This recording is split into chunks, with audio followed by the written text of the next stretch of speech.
તમારે કોઈ પણ સિક્કો વહેંચવાનો હોય તો હું મારા કલેક્શન માટે કેટલાક સિક્કાઓને શોધી રહ્યો છું. જો તમારી પાસે આમાંથી કોઈ સિક્કો હોય તો જણાવજો. તો પહેલો જે સિક્કો છે તે 5 પૈસાનો 1984નો કોલકાતા મિન્ટનો સિક્કો છે. તો આ 5 પૈસાનો સિક્કો 1984 અને કોલકાતા મિન્ટ હોવું જોઈએ. વજન 1.5 ગ્રામ, મેટલ હોવું જોઈએ એલ્યુમિનિયમ, સાઇઝ 22 mm અને શેપ સ્ક્યોર. તો આ ડિટેલ્સ પ્રમાણે જો કોઈ પાસે સિક્કો હોય તો કિંમત મળશે 3500 રૂપિયા યુએનસી. આગળ ₹1નો જ સિક્કો, વર્ષ 1954 અને બોમ્બે મિન્ટ.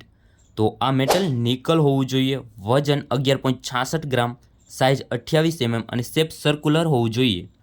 તો આ ડિટેલ્સ પ્રમાણે જો કોઈ પાસે આ સિક્કો હશે ₹1નો તો તેની કિંમત મળશે યુએનસી 2000 રૂપિયા.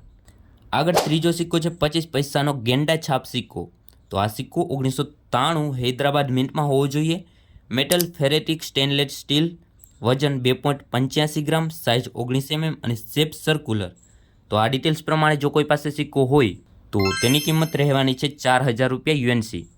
બાકી સિક્કાની કન્ડિશન પર કિંમત નિર્ભર કરે છે, થોડી ઘણી વધઘટ થઈ શકે છે. અને મને કોન્ટેક્ટ કરવા માટે આ ઇન્સ્ટાગ્રામ આઈડી છે.